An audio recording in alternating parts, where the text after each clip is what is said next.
Welcome back to Uncharted, your sidekick for life. This episode is all about mentorship, entrepreneurship, and the power of peer-to-peer learning with our guest, Matthew Thomas, an investor, mentor, and business strategist who has spent years helping early-stage companies scale and succeed.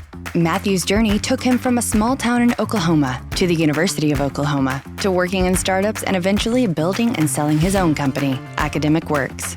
Along the way, mentorship played a crucial role in opening his eyes to new possibilities, shifting his mindset, and shaping his career. We dive deep into the importance of mentorship, the role of accelerators like Entrepreneurs Organization, also known as EO, and how peer-to-peer support helps entrepreneurs break through revenue ceilings and grow their businesses. Plus, Matthew shares the pivotal moments and mentors who changed his life, proving that the right guidance can make all the difference. Whether you're an aspiring entrepreneur, an established business owner, or just someone looking for guidance on your journey, this episode you won't want to miss. Let's get into it. All right. Welcome to Uncharted, your sidekick for life.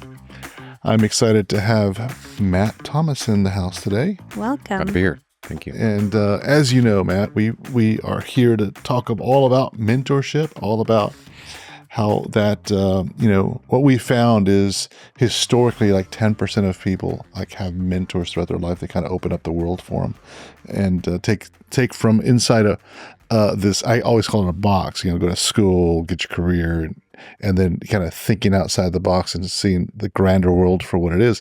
We always have these cliche things that we hear throughout our life. You could be president if you want. You can do anything you want, put your mind to it, but nobody tells you how to do it when you're at that, when you're younger. At least they didn't tell me at that point. And that's the power of mentorship, though, because mentors they're not going to tell you how to necessarily be president, or maybe, but they'll tell you next steps or broaden your horizons. And so super important mentorship. And we're on this quest to broaden mentorship to the masses, scale it. And so part of what I'm working on as a company through Founding Up is scalable mentorship and using AI and roadmaps and all kinds of stuff. So what we're here to learn today is kind of roadmaps for life. And so the only way we can do that is through like talking to people and figuring out what they've done and how did they do it, what their life looked like.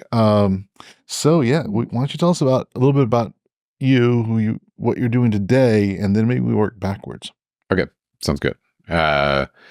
So these days I spend a fair amount of time working with early stage companies in kind of two buckets. One is more academic. So through the University of Texas, the Herb Kelleher Entrepreneurship Center, I was the chair of the entrepreneurships, the advisory board for 3 years. Supposed to be a 1-year appointment, and then COVID and so on, but it's great. They put a lot of programming, like hands-on programming around trying to teach students like a pragmatic way of approaching starting a company. So how do you go from 0 to 1, product market fit, things like that. Not so much just like the academic side of it, but the actual hands-on go do it.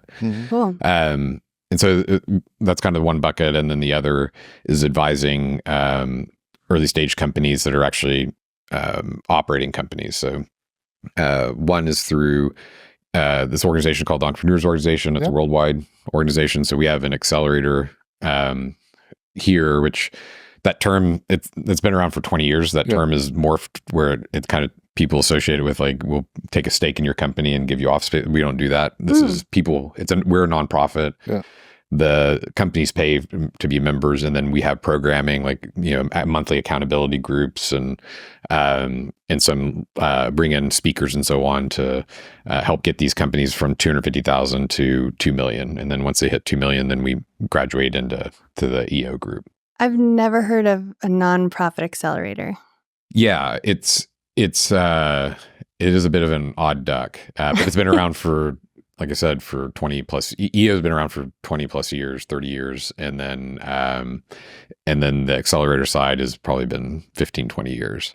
Got it. And so we have about 50 companies in the Austin chapter. Wow. And so it's a pretty good size group. So what kind of companies are attracted to the accelerator? Is it startup companies? Is it mom and pops? Is it everything, all the above? It's across the board. I mean, we have, digital marketers, PR agencies. There's one that was an ed tech company. He just graduated in January, that he was, helping do admission software. There's a guy that does flag football equipment. I mean, it's, across the board. Fast, yeah. Okay. Yeah. And so, and it's a really diverse group of like the diversity of the members themselves demographically. In the accelerator group, we're probably close to 40-50% women. Okay. And so it's all founders. Right. And so they're just, at that 250 and above mark. And then we try to help break through that 1 million, 2 million threshold. Got it. And so, I'm just curious at this point, is it like a once a month meet? Is it like weekly meet? What does that look like? So we changed our programming just this year a bit from what it traditionally was. We would have previously we would do these quarterly learning days and an all-day event. We recently partnered with the University of Texas, and so we're bringing in professors. There'll be 10 classes once a month for like 3 hours. Some of them are taught by UT professors. Some of them there's a Gino Wickman wrote a book called Traction, and there's this entrepreneurial operating system, EOS, which a lot of early stage companies will use and become really popular. And so a lot of it is, we have some content from that as well. So it's once a month learning days. And then once a month you have your accountability group. So I'm a coach for an accountability group. I have 5 folks in my group. We meet Mondays, 10 to 3. And so you're going through and, what is your wins? What are the things that you were supposed to do this past month? Did you get them done or not? What was blocking you? Setting up those goals for the year and just kind of holding each other accountable. And also, having a place to where you can share what you're going through. So it can be very lonely running a company, because you go off and tell your family that you're going to go do this thing. They're like, that's great. You're leaving your job that pays and, cool. and insurance and all that. I hope you get insurance. Go sit in a rat infested office and do what now? Yeah. You're going to write checks to this thing. Right. So it can be a little bit of a lonely journey. So like being in that room with other people who are going through the same stuff, and then also just sharing notes. Like I may be in a completely different industry, but I've solved a problem that maybe is that you're dealing with, and in some ways it's like people in professional therapy hate that I say this, but it is like somewhere between a 12-step program in therapy for entrepreneurs. Nice. You just kind of have this tribe of folks that are kind of all going through the same thing. Got it. Really cool. Yeah. And then they go through it as long until they get to a certain revenue, or is it because if you go from 250 to 2 million in like 3 months, do you then just graduate to the next level, or? Yeah, if you want to, most folks do. They'll opt into quote unquote graduating into EO. And so our local chapter, the minimum is 2 million, being an operator, and 2 million to join EO Austin. Got it. And then as a company, right? Individuals can join outside of that, or no? Yeah, it's individuals that are founders of the companies. Yeah. So we have 220 members now, and it spans from 2 million to there's a couple $1 billion companies in there.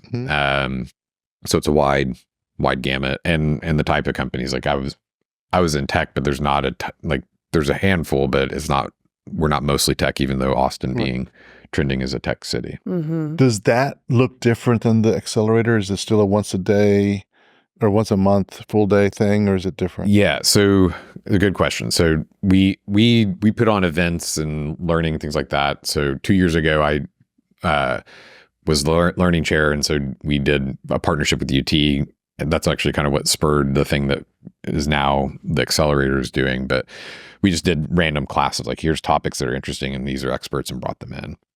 But we also, we've had Lance Armstrong come and speak. It's Mark Cuban years ago. And so there's, bringing these big speakers and whatnot. So there's kind of there's a social aspect, a learning aspect, but then the foundational piece is this monthly forum. And so it kind of gets described as a board of advisors for your life and for your business. And so it's kind of the same format, but it's a bit different. There's typically 8 to 10 people. and you're giving an update once a month on you call it your best and worst 5%, in personal, business, and family. Mm-hmm. And so you kind of do this quick 5-minute update, and then there's usually 2 long format we call them presentations. Mm-hmm. And it's not really a presentation like with PowerPoint or whatever. Mm-hmm. It's like you're going through a business problem or personal problem, what have you, and you're just kind of, the gift is that you're sharing this vulnerability and you're talking through this, and then everybody's going through and giving experience shares, Right. not giving advice, but like, when you talked about this, like you may have, maybe dealing with some problem that I've never experienced, but when Right. you told me about it, when you did that, it made me think about this time when I was Right. dealing with X, right? And then, So it's peer-to-peer mentorship. Yeah. Right? yes, yeah, And just Yeah. like group therapy, you're encouraged to talk about your own experiences rather than others. Exactly. And so there is no advice giving. It is really just around this idea of, somebody being open or vulnerable and putting, opening up about something. They may have solved the problem. They may Right. not. Right. It's not about, especially in entrepreneurship, being in a situation like that. It's like, oh, you have this is what you should do. Here you're in. Right, They're all right. problem solvers. Right. And so having to sit on your hands and not go into that and to actually turn around and like talk in the terms of like sharing your experience. And it also broadens it to, again, to the thing is like, you may be in some completely different industry or dealing with something that I've never personally dealt with, but the emotions behind it or some of the thing, there's some pattern in it that like when you told me about this, it made me think of this time when I was dealing with X, and this is how I solved it. Got it. And it allows like to where we're not just focused on the one person who's presenting, it's the whole group. And the nice thing about it is instead of giving advice, whereas if I give you advice and you take it and it goes bad, you pin that on me. Right. If I give you advice and you don't take it, then I'm like, what's wrong with my advice? I have great advice. Right. Versus the experience share is that you can pick and choose what. and it's not just like the person who's presenting, it's like other people around are like, Right. that's a really good idea. Yeah. I'm stealing that. Everybody learns from that. Exactly. That's really cool. So if I'm young in business, let's hit 250,000 and I want to do this, I apply to you guys, and there's a monthly fee, with more or less what that, It's an annual annual. Yeah, dues. It's around I believe it's around $3,000 Okay. a year. Yeah. $300 a month or $3,000 a year. Yeah. And then is that change whenever you go to the other one? Is it? Yeah, it steps up, unfortunately. Well, you're making $2 million making more, now. making more money. So, And I off the top of my head, I cannot recall the dues for Austin, but I could be way off, but I think it's like 20, but I could be way no, off. it's not 20. Not that high? No, thankfully. I'd remember that. Okay. No, I want to say it's around 6 or 7. Oh, it just doubles. Yeah. I was going to ask if the $1 billion companies ever feel like they're carrying the weight of the $2 million companies. No. Yeah, we don't. So that's the thing is like, regardless of your revenue, we don't, your dues are not anchored to your revenue. And that is the thing is like there are like when you get to certain levels of like that, and that's part of the reason there's the bifurcation, for instance, between 250 and 2 million and then EO 2 million and above, is that there are some different problems. Like usually the people are in like the 250 to a million, 250 to 2 million range are they've got something going, but they're trying to build the machine. And it's usually a single person a lot of times, and maybe have a couple employees, but there's no management team and things like that. You start to get that 1 million, 2 million level thing, the wheels start coming off. You can't do everything. You have to start building a management team and dealing with more employee issues and so on. Change and scaling. So it's really becomes like scaling side. And so it changes a bit. And then there's also kind of other breakpoints when like, the 5-10 million range and 10 million and above, 10-20 million, you start to see like just dealing with this different set of problems. However, there is a common thread between everybody. Like that's the thing is like whether you're 2 million or 250 or 2 billion, there's a lot of commonality between that. Like everybody went through the same thing of like going and hanging their own shingle and having to tell people how crazy they are. They're going to go do this thing. And kind of making it happen. And so there's a real common bond having gone through that experience. And so even though somebody's at 2 billion and has, all these, private equity investors and, an actual formal board, Right. and so on, outside investors, so on and so forth, and a different set of problems. There still is this relational ability back to the fact that they were at 250 at one point, Yep. and they're $1 million at one point, right? Well, that's really cool. We're talking about mentorship, and this just shows that entrepreneurs need mentors as well. At various levels, doesn't matter what level you're at, you're still going to need that peer-to-peer mentor. What you're describing, I ran into a lot of several people when I was building my magazine founding in Austin, and I was interviewing entrepreneurs in town. I interviewed several. Scott, who we met through, was one of the members or the people I interviewed, entrepreneurs I interviewed, that was part of EO. So I met several people from the EO membership while I was building the magazine, which was that's how I got to know about EO.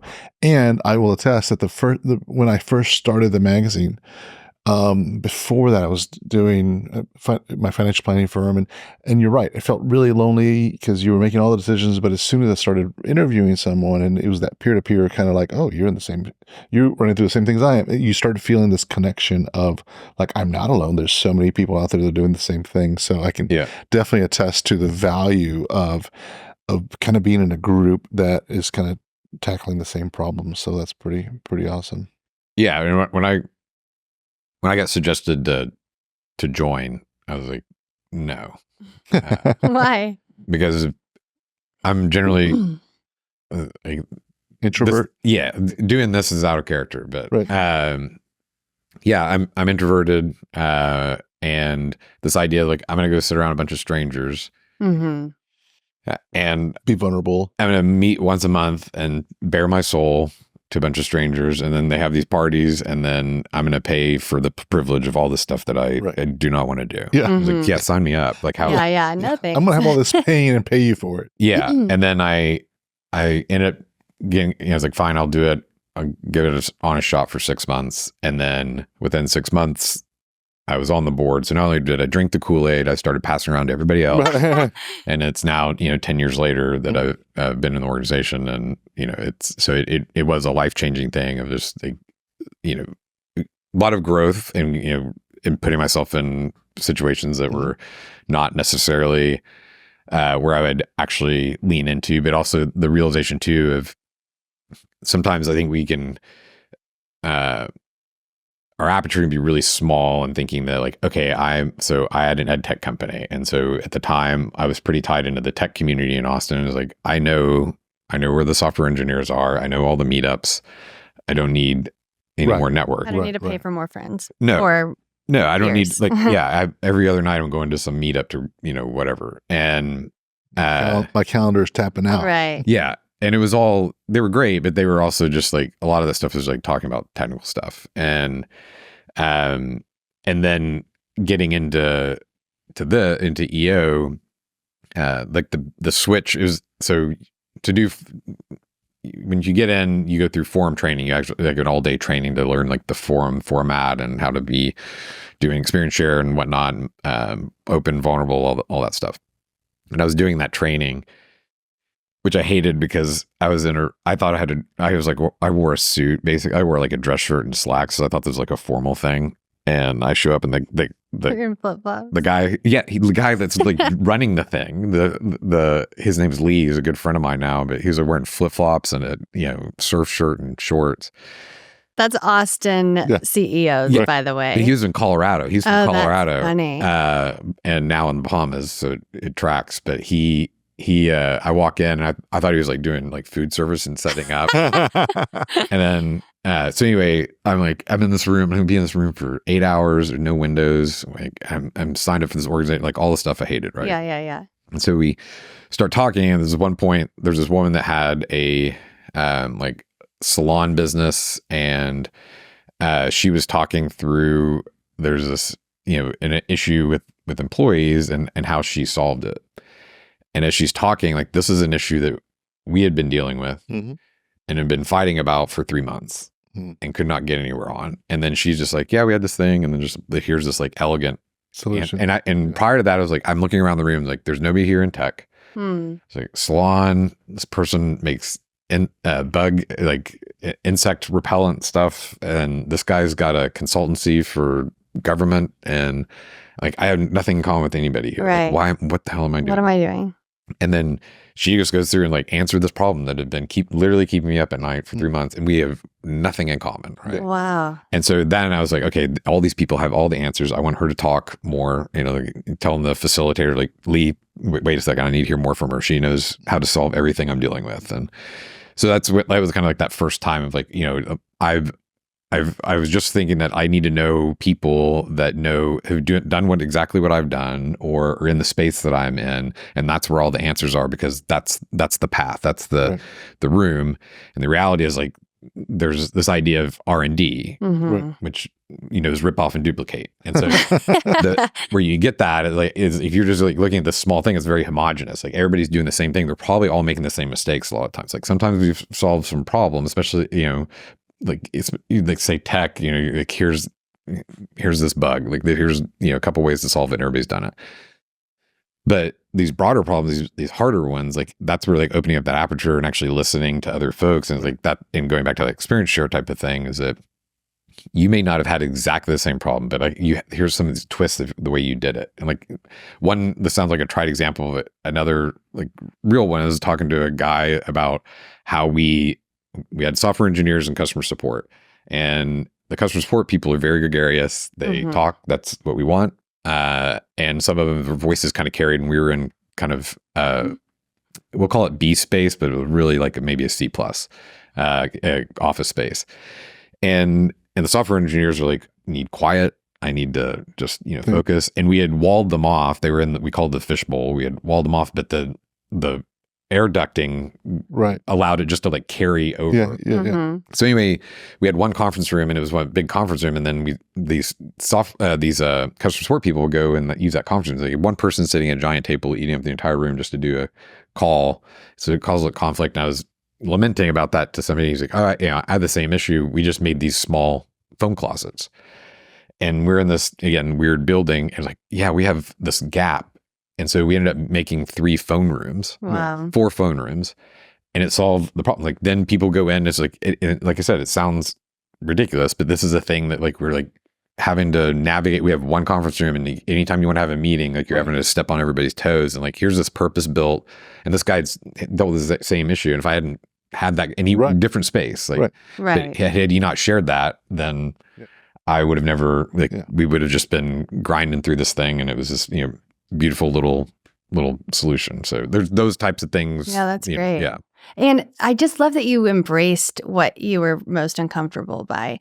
You gave it the old college try for 6 months, and then it worked. Yeah. But also when you got there, you were like, none of these people are going to know what I'm doing or talking about. I can fall into that. And I don't know if it's pride or fear or whatever, but the fact that you stuck it out and learned something is really cool. Yeah, I think it's common for people. Like, well, I'll say for me, like I will put up it's this negotiation. There's 2 sides of like, one is like, you need to grow, do the thing that's hard, try it out. Like, what's the worst that can happen? And then the other side is going, this is dumb. Why are you doing this? Right. Nobody, like, none of these people are in software. Like this, like, and that side, the reality is like that side is always wrong. Right. It's this protector side of like, you don't want to waste your time. You don't want to get in this weird situation, whatever. You're uncomfortable. So I'm going to give you all these excuses why you should get out. Right. And the reality is like, no, it's just fear. Yeah. And that's true. If you tap that down of like why, it goes back to even like starting a company, like there's what's your why? Yeah. Like, what are you gonna tell people? Like, you're leaving. I was on the executive team of this company. Like, we got PE backed, and you're going to leave that to go, and insurance and money and yada, yada, yada. And then the calculus is that, well, when I'm 70 and I look back on my life, am I going to look at my IRA or 401k and go like, I'm so glad I never did that because I have X number of dollars in it. Or I'm going to go back and like, I wonder what would have happened. Right. Even if I had failed, I wonder what would have happened. Right. Like that still, like the hair on the back of my neck stands up, and like that fear of like, no, if I wouldn't have bet on myself, right? Like even if I had failed, I can always stand back up. Like I can go back and get another job, whatever but if I hadn't done that, if I'm sitting there at 70, like that would have eaten me alive. Yeah, that makes sense. And so like that's the thing that gives me the confidence of like, all right, I'm going to go and do this thing, fail probably miserably, be highly public, but then I'll forget about that part. But that's way less scary than thinking about like you didn't try, you didn't bet on yourself. Right. That part just The regrets. yes. Yeah. So I know you said that you're doing that now, and before that you had this ed tech company, and just because I know you sold out of that and built that. Mm-hmm. But before we get into that, I kind of want to hear your life story, like take you back to your 15 or 13, and who were you then? What did you want to become? And then let's take us through that path. Yeah. I'm from a small town in Oklahoma. Our claim to fame is Garth Brooks is from the next town over. The neighboring town as well. Yeah, but the towns are both so small that any direction you left either town, you ended up in Oklahoma City, because Oklahoma City is this giant amorphous blob. Mm-hmm. And so I'm the town's called Mustang.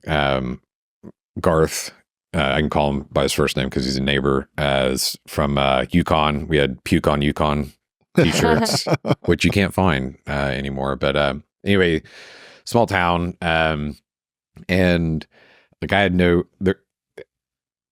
you hear a lot of people like talking about entrepreneurship or what have you, there's always like this, like, it's always like serial entrepreneur. I started a paper route and then yada, yada, yada. Mm-hmm. Like that never crossed my mind. Like I was like, this idea didn't, like the idea of actually going and doing my own thing didn't, like I was 28, 30, something like that. So I was pretty quiet, kept my nose down, did, stayed out of trouble, but like, good kid in school, pretty boring. Mm-hmm. And it was a literal Boy Scout, as Eagle Scout, did Cool. that whole, you learn a lot of shame by wearing like, socks that go up above your knees, and then, but like really short shorts. Till you're like 18. Yeah. And then like colors that don't really go with anything. Yeah. Brown, taupe, and Right. and a weird olive green, and then all kinds of other Regalia. Yeah. You have to. I'm gonna throw out this weird sidebar, but like you have to do a project to get your Eagle Scout. Yeah, and so mine was like redoing this old lady's house, and nobody knew. I was in a troop in Oklahoma City, not in Mustang, and nobody knew. I never told anybody that I was in Boy Scouts. Really? There's one guy that knew, and didn't want anybody ever to know. He was in the closet. Yeah. In the closet. Yes, I totally was, and I never told anybody. And so we're doing this project, and then the Daily Oklahoman shows up, the newspaper, Right. to go take pictures. I'm like, oh no. And this photographer is trying to take a picture of me, and I had a ball cap on, and I'm like, he was like, you want to get some action shot of me like painting or whatever, and I'm painting, and he's like trying to take the picture, and then as he goes to take the picture, I turn my head like this, turn it away, and he kept taking and then finally he's just like gave up. And so the picture of me is like my head half cocked down. You can't see my face. I just hide. I didn't want my name in the paper. I was so wrapped around the axle about that. But Funny. yeah. Anyway, so that's the level of like shy and Sure. buttoned up I was. So anyway, my orientation at that time, like some like around elementary school, early middle school, I just had in my mind I was going to go to the Air Force Academy, and so that's just the path I was on. I got went and applied, and you have to get an endorsement from a letter of recommendation from a senator, and so got all that and did the whole thing. The thing was, like, I was so focused on the goal of getting in and my whole thing was I wanted to be a pilot, and then, but I never, through that time, I never stopped. I was so focused on it, I never stopped to think about if this is really going to work out, and some of the obstacles along the way, namely that around 9th grade, my vision started going. Oh no. And I never considered that. Yeah. I never stopped to think that You just assume like I can wear glasses or I can, Oh, I didn't even do that. Like I literally did not cross my mind of like, you can't see and you're going to go try to, fly an F-16 or whatever. Yeah. And so, anyway, long story short, I was on leaving high school. Like I lived in the same house for 18 years, same place for 18 years. Wow. And then my dad got relocated my senior year. So I spent my last year in Mustang with my mom. My dad and my brother moved to Dallas. And it was this real jarring thing. And so I ended up going to OU, University of Oklahoma, and I showed up on the first day of class and I walked in and I was like, if I get this schedule and I get this dorm, Walker dorm, then I will go to OU. And I walked in and and so I called the Air Force Academy from my dorm room and said, I'm not coming, and felt super guilty about it. Like that I was, but because I told everybody I was gonna do this for like, not just for like 1 year, right? It was like for the most of my life at this point. And so, and then fellas letting down my dad and all this stuff, like really got in my head. And so I tanked like for the first year and a half. And I had to leave. I left school because A, I was paying for it and I had no money. I burnt through my scholarships.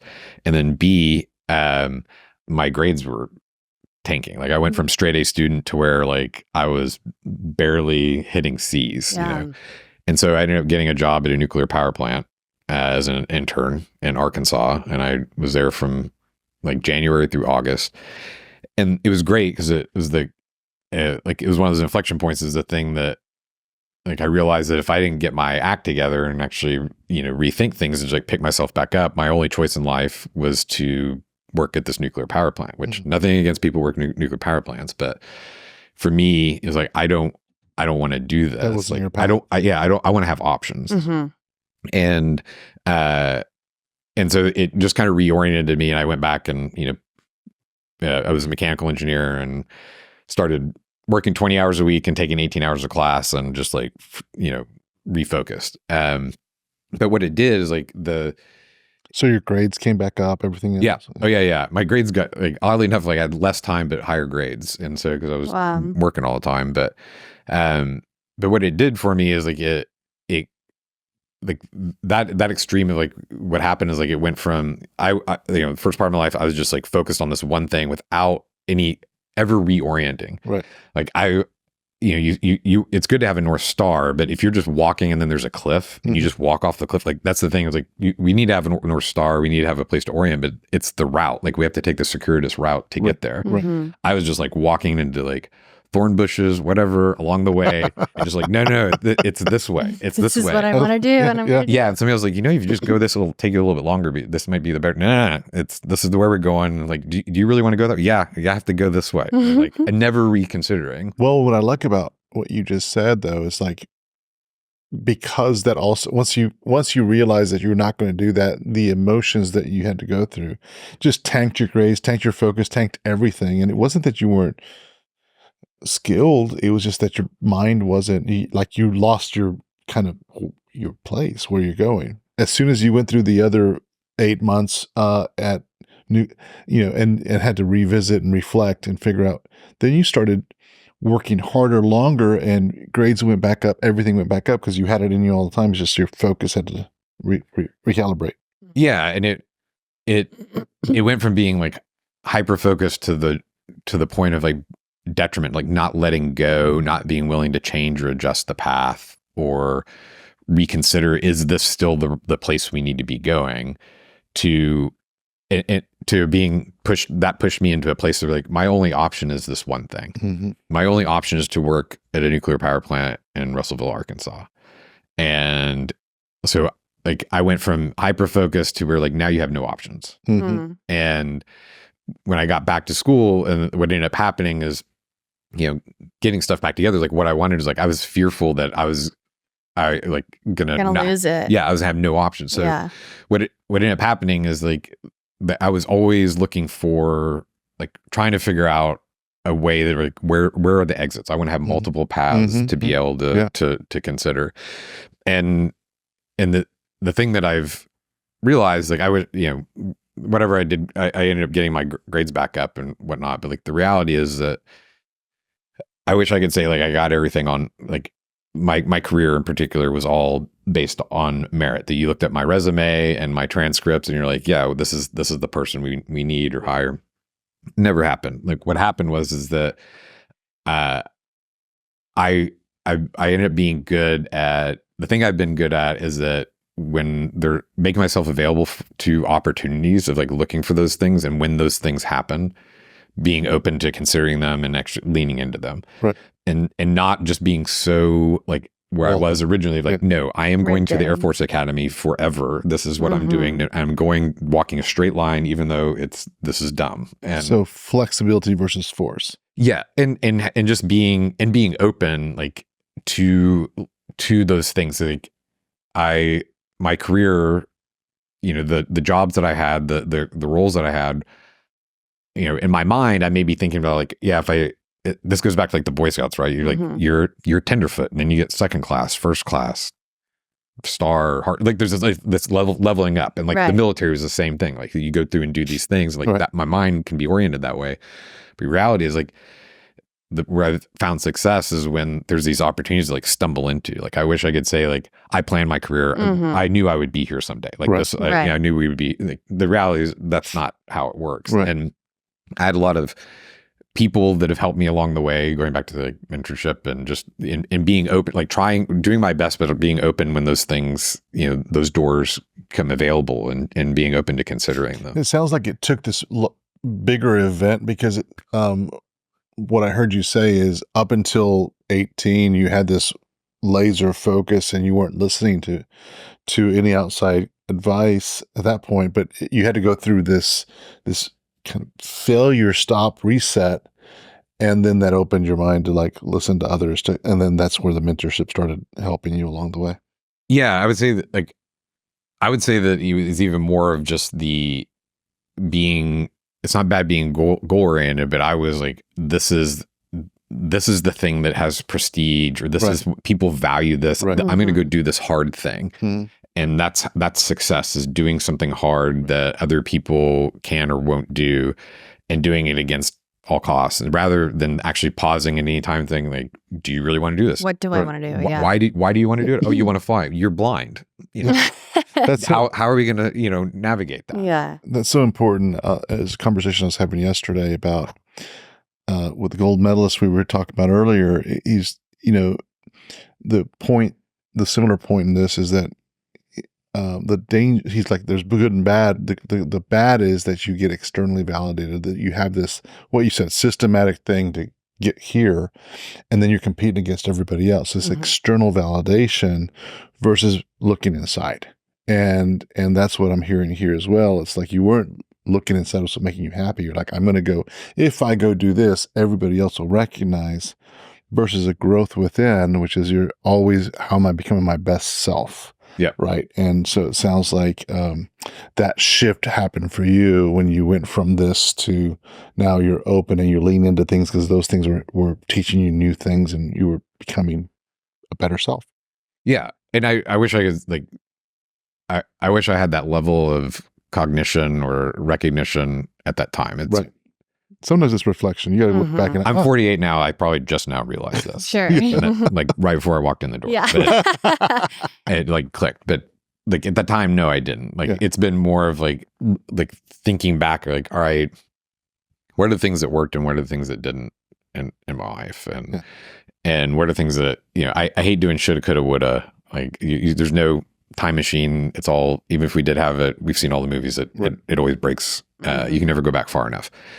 But like, what if like taking the lessons from it of those failures, or the things that didn't work out as well, or didn't serve me, looking at those things and saying, if I'm in this situation again, what do I do next time? Right. Like not lamenting, like I should have done this, I beat myself up or whatever. What was the learning lesson and what can I? Yeah. When I see this pattern again, or this thing comes up, this is what I'm going to do. Or this is the takeaway I have from this, even though I may not see that again. This is my takeaway. This is how I'm going to carry this forward. And so that's where like that side of reflection is just, realizing that, and I can still do that. I can be, obtuse and just laser focused. But I catch myself now of like, you remember the Air Force Academy thing? Like, how did that work out? Self-awareness within you. Yeah.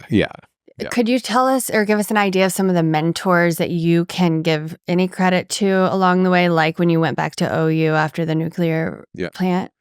Yeah. So the ones that are probably most significant, like, you ever done you're doing like a lifeline here, those things? So I haven't. So it's a fun exercise. You kind of like you imagine a graph, and so the x-axis is years, like your years of your life, right? And then the y-axis above that is like, this is when things were good and this is things were bad. And you can focus into like talking about your career or talking about personal, or you can do it all over. And so you kind of like, what are the major milestones in your life or career? And you kind of map those out, and you end up having kind of this curve of like where things are like really great or really bad, and talk through them. It's a great way to, get to know people quickly. And so when I think about my life, like where some of those big inflection points, there's some people that actually like literally in my life, like put a bend in my life's arc. One of them is a woman I went to high school with. She was a year older than me. Her name's Burgundy Kelly. She was like a big sister. And when I was at OU, I was just, I was working at a tech company called Lucent, which went out of business, but I was working there, and my plan was like, I'm just going to, stay in Oklahoma, and, this is a good job, blah, blah, blah. And Burgundy had moved to New York, and she invited me to come visit her. And I'd never been to a big city like that. And so I don't know how I did it, because it was like pre-internet, pre-cell phone stuff. And so somehow flew to New Jersey and got to Midtown Manhattan like at midnight. Got out of the cab. The cab drives off with my luggage. I'm running down the street to go stop the cab. But anyway, I was there for that weekend, and she took me around. Like, I used to be a really picky eater, and I went and, ate all this food that I'd never been exposed to. There's this place I still remember called Mustache, which is like a Mediterranean place. And it was just like and being in this environment, like, 8 million people. It's intoxicating. Yes. And it was just, it completely changed my life to where like going back to, this is where I could be laser focused. Like, after spending that weekend with her, I was like, I'm getting a job in New York, no matter what. And I ended up getting a job. Long story short, I ended up getting a job in New York, but I lived in Brooklyn, but my job was in Glen Cove, Long Island. So I took the Long Island Railroad. LIR. 2 hours each way. So 4-hour commute every day. Wow. To a job. But you were living in New York. But I was living in Brooklyn. And and this is back before Brooklyn was really cool. It was great. I loved it. And like that, had Burgundy had not done that, exposed you, and I visited her a few times, and done that, and supported me, and like showed me that she could do it. Like, she was showing me like the ropes and like I said, even when I was up there, she knew how to navigate everything, find these like shows and all this stuff. And it was like that, like, I don't want to be in Oklahoma. I got to get out.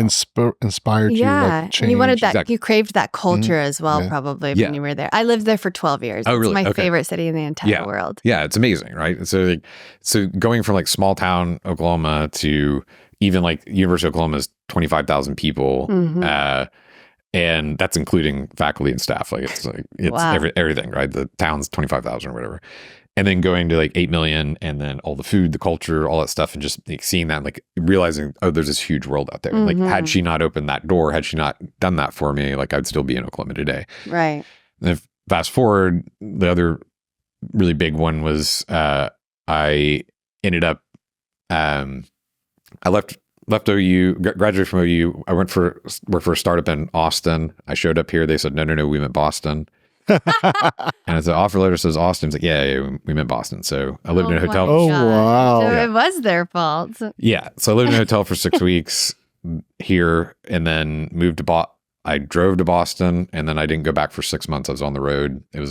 Anyway, it was 3 years we had like 8 rounds of layoffs, and it was all the lessons of like what not to do necessarily in a company. Sometimes that's the failure, that's the teaching. That's what yeah. But I didn't understand like why, and so like that. So it felt like 3 years of hell. No, it was actually, it started to get comedic. We had one of them, it was dark comedy, very dark. But we had a layoff round where they put us in 2 rooms, and the CEO walks in, and he's like, if everybody in here, you still have a job, you have 5 minutes to get out of the building, we're going to let everybody else go in the other room. And it was just like a really horrible way to treat people, but like at the same time, like, this is so absurd. This is ridiculous. Yeah. But so it was a good experience, but like I was an engineer, and like I didn't understand like I try to ask people like, what are the business reasons, like what are we doing, and they would just always use this like MBA buzzword bingo lexicon, and I couldn't understand. Nobody just like explain. So I decided I was going to go get an MBA, and I ended up like shutting down the business. I was one of the last employees, and I was in California at the time, and then that's what brought me to Texas, brought me to Austin, and so I went to UT for my MBA. While I was there was an entrepreneurship program, and there was these guys that started it and been running it. And then there was some friction, something happened between the administration and these folks. Their ideas, especially around entrepreneurship and business, is that it's more of like a journeyman type career. Like it's hands-on. It's not this theoretical. And there was some conflict there. So long story short, they ended up leaving. They started this Acton MBA for entrepreneurship that was around for a while. They don't exist anymore, but in the current form is different than what it was originally.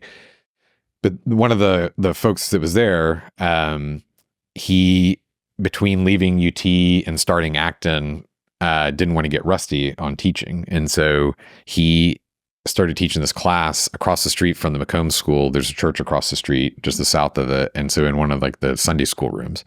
So I'm taking 15 hours of full-time MBA program, which I'm paying through the nose for. And then this guy's name is Jack Long. You wrote him a check for $400. He gave you a 3-inch binder of Harvard cases, and you signed a contract. If you violated the contract, like you missed too many classes, you weren't prepared for class. And he had the things that you could call him out on. You sign this contract and then do that. So I ended up spending probably 30-40% of my time on that class versus the ones I'm actually paying and getting credit for. And it just completely, this guy, it is in the MBA program. I was a first year, he was a second year. He cornered me, and this guy Byron's like, you have to take this class. He's one of the best professors. And so like, right, we'll write a check to this guy. And being in that room with him, like I thought all entrepreneurs were crazy people who went to Vegas and just, rolled the dice, and like I'm not cut from that cloth. I'm more conservative. I'm not this like wild person. Anyway, like seeing Jack and like and listening to him teach this class and go through and like hearing how he thought about things, which he did the Socratic method. It was more of just, asking questions and probing, but his demeanor, he wasn't telling you all the answers, but he would push you and there'd be a little bit of conversation. But like seeing what he had done, he had co-founded Lone Star Overnight, LSO, the shipping company. Oh, yeah. And then he was currently at that time working on a company called People Admin, which did HR software for colleges and universities.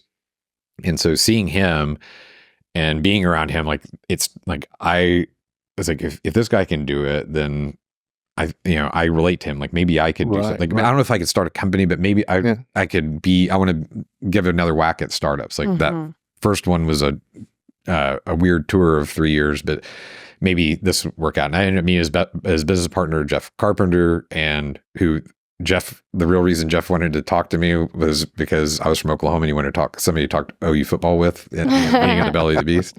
But I got to know him, and they ended up, after I graduated, and him going to work from, oh, by the way, so if you finish the class, this is important. If you finish the class, if you got through it, Jack gave you his favorite person in history is Abraham Lincoln. He gave you a book, Lincoln on Leadership, with your check enclosed.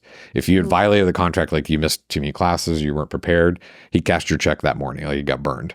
And so the $400 was just a deposit? Mm-hmm. Wow. Yeah. How did he make money? The people that just... He didn't make... it wasn't about making money. Like, that's the thing. Like, this guy, he's a very philanthropic when it comes about him learning giving back. And teaching. Yeah. Learning. Yeah. Very passionate about learning, teaching, entrepreneurship. And so like all like he's an amazing person. And so I still have that book. Like I don't keep a lot of books, but like still have my Lincoln on Leadership that had my $400 check in. I still have the 3-inch, but I got rid of every other case, all that stuff that I went through 2 years of the MBA program. I still have my 3-inch binder from, That's Jack cool. Long's class. So Talk about mentorship. Yeah. And somebody on your bell curve. yes. And so like that was the thing. Like I went to work for those guys, and that being in that company, I got to witness and see what they were doing. And it started with like taking that class and just being around Jack and seeing him. And then in the company, more so being around, Jeff was more involved in the operations. Jack was kind of, backing Jeff at that point. But had I not sat in that class, I'd not been in that and like seen like, here's this other way, here's this person that I relate to and I could see myself in and go like, if this guy can do it, like, I don't know if I can do it, but maybe I can be, I want to be in that environment. I want to learn from this person. And then fast forward, like both Jack and Jeff offered to back me when we went to go start Academic Works. And so like having that vote of confidence, like that whole line, to have somebody like that I looked up to so much, turn around and say like, hey, if you go do something, I'd be interested. Did you ever work with Byron again? But Byron is just a classmate. Okay. But Byron and I were good friends, but we both went through that class together. Yeah. And had that experience. That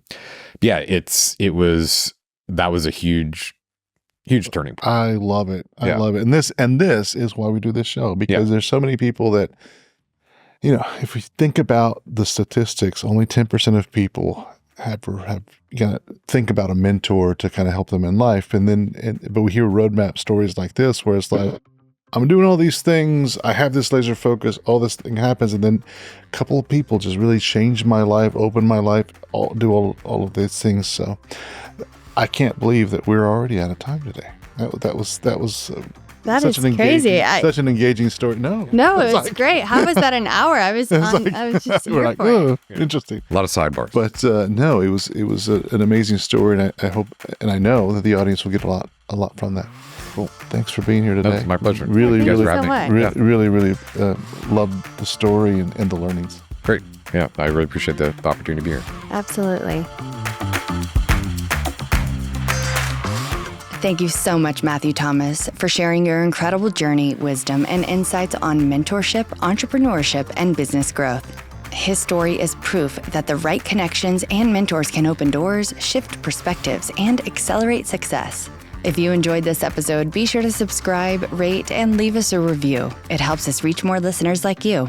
If you have any thoughts on today's episode, connect with us on our socials and let us know what resonated with you the most. If you'd like to be a guest or submit a question as a Gen Z contributor, check out our show notes for details on how to participate. Until next time, keep exploring, keep learning, and stay uncharted.